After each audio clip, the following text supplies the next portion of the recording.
Why do you say it's fine before you've even decided whether it is? Someone snaps at you, and instead of anger, your body softens. You start explaining, apologizing, making it easier for them. Not because you agree, because some part of you already decided that keeping the peace was safer than being right. That's not a personality trait. It's a survival strategy with a name almost no one's heard. It shows up everywhere once you know to look for it. A partner raises their voice, and you find yourself comforting them before you've processed what just happened to you. A boss criticizes your work unfairly, and instead of pushing back, you thank them for the feedback. A friend cancels plans for the third time in a row, and you tell them not to worry about it, even though something in your chest just quietly deflated. You are the one who smooths things over, the one who reads a room before anyone asks you to, the one everyone calls easygoing, low maintenance, so easy to get along with. Almost no one asks what it costs you to be that person, every single time, in every room. Most people have heard of fight, flight, and freeze. Fewer have heard of the fourth. Psychotherapist Pete Walker, who specializes in complex trauma, gave this pattern its name. He called it the fawn response.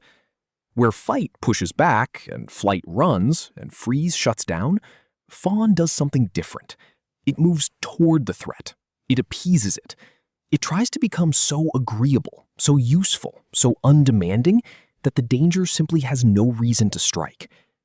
Walker described people who fawn as having learned somewhere along the way that the price of staying safe in a relationship was giving up their own needs almost entirely. This is not a choice you are making in the moment. By the time you notice yourself agreeing with something you don't believe or apologizing for something that wasn't your fault, the decision has already been made below conscious thought. Your nervous system is running a very old calculation. Somewhere, it learned that conflict was dangerous, that someone else's anger was a threat to your safety, and that the fastest way out was to make yourself smaller and more pleasing. It worked. Once. That's the part that's easy to miss. Fawning is not a failure to cope.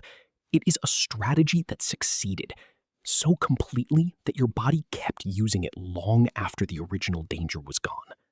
For most people who fawn, this pattern has roots in childhood.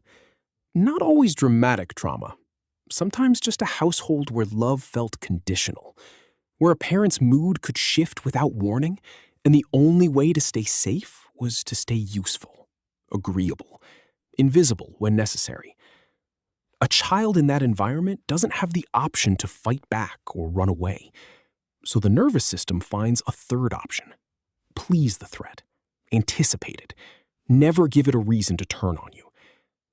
That child grows up. But the strategy doesn't retire. It just finds new rooms to work in. New relationships, new bosses, new versions of the same old fear, wearing different faces. This is what makes fawning so hard to catch, in yourself or in anyone else. It looks exactly like kindness. Genuine kindness comes from wanting to give. Fawning comes from being afraid of what happens if you don't. The difference is invisible from the outside, and for a long time, invisible from the inside too. You can spend years being praised for how easy you are to get along with, without ever noticing that you haven't voiced a real preference in front of another person in longer than you can remember. Long before your mind names what is happening, your body already knows. The held breath before you answer a text from someone you're scared of upsetting, the tight jaw behind the smile you didn't plan on giving, the exhaustion that sets in after a conversation where nothing bad even happened, because so much of you was working just to keep it that way.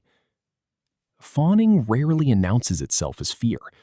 It just quietly asks your body to run on tension no one else can see. The cost shows up quietly and then all at once. You agree to plans you don't want. You accept apologies that were never actually offered. You absorb other people's bad moods as though managing them were your job. And somewhere underneath all of it, a version of you that has real preferences, real boundaries, real anger even, waits for a room that finally feels safe enough to show up in. People who fawn often describe the same specific exhaustion. Not the tiredness of doing too much, the tiredness of being someone else, carefully, for years at a time. Here is the part that is difficult to sit with. The very thing that once kept you safe is the thing now keeping you from being known. You cannot be truly close to someone while you are managing their emotions instead of sharing your own. Fawning creates the appearance of connection while quietly preventing the real thing from ever reaching you. It was never selfish to have needs. It was only ever unsafe to show them in the room where you first learned this. That room may not exist anymore. The habit still does. You are not too accommodating. You are not too nice for your own good, whatever anyone has told you. You are someone who learned, early and well, exactly how to survive a room that wasn't safe. And you have been running that same program in rooms that already are. It has a name. It has a reason. And it has been quietly making decisions you thought were simply your personality. Human after all.